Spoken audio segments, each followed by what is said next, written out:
આવો મારો ખટ્ટો મીઠો તીખો મસાલો ખાઓ અને મસ્ત મસાલેદાર સ્વાદ લો.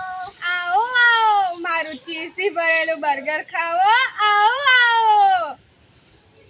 અરે આજે તો મમ્મીના ના હોવા છતાં હું 2 પ્લેટ પાણીપુરી અને સમોસા ખાઈશ.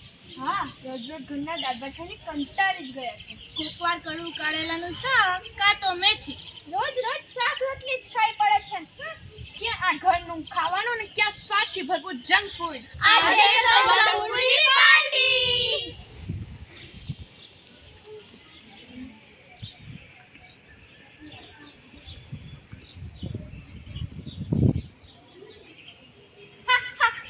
કાલે તો તમને બધાને ખાવાની બહુ મજા આવી હતી ને.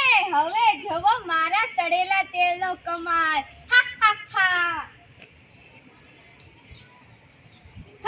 હા. તમારા પેટમાં એવો ચોટી ગયો છું કે તમે 2 દિવસ સુધી ઊભા પણ નહીં થઈ શકો. ખૂબ જ પેટમાં દુખે છે. જાણે પેટમાં ઉંદરડા દોડે છે.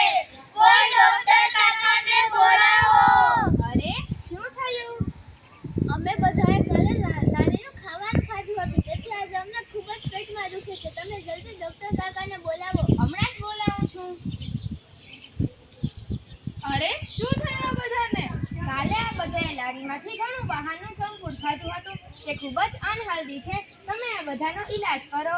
જોયું ને, બહારનું જંક ફૂડ ખાશો તો આવા જ હાલ થશે. ચલો લાઈનમાં ઉભા રહો, બધાને એક ઇન્જેક્શન આપો. કેમ બહારનું જંક ફૂડ ખાવામાં તો તમને બહુ જ મજા આવતી હતી. એટલે જ કહું છું કે જો તમે તમારા માતા પિતાની વાત માની હોત અને ઘરનું શાકભાજી ખાધું હોત અને શુદ્ધ જમવાનું ખાધું હોત તો આજે તમારે બીમારી પણ બચી જાય. હું તાજી છું. મને જેમ કે દાળ ભાત શાક રોટલી કે એવું બધું ખાધું હોત તો આજે તમે બધા ઇન્જેક્શનથી પણ બચી જાય. અને તમને ખબર છે કે લારીનું ખાવાનું ક્યારે બને છે, કેવી રીતે બને છે, એમાં શું શું નાખવામાં આવે છે, તે કેટલા સમય સુધી વાસી હોય છે. હું તાજી છું. મને ખાશો તો સ્વસ્થ ને મસ્ત રહેશો. જોયું મિત્રો, બહારનું જંક ફૂડ 1 દિવસ માટે તો મજા દે છે પણ 10 દિવસની સજા. તેથી આપણે ઘરનું શુદ્ધ જમવાનું જ જમવું જોઈએ.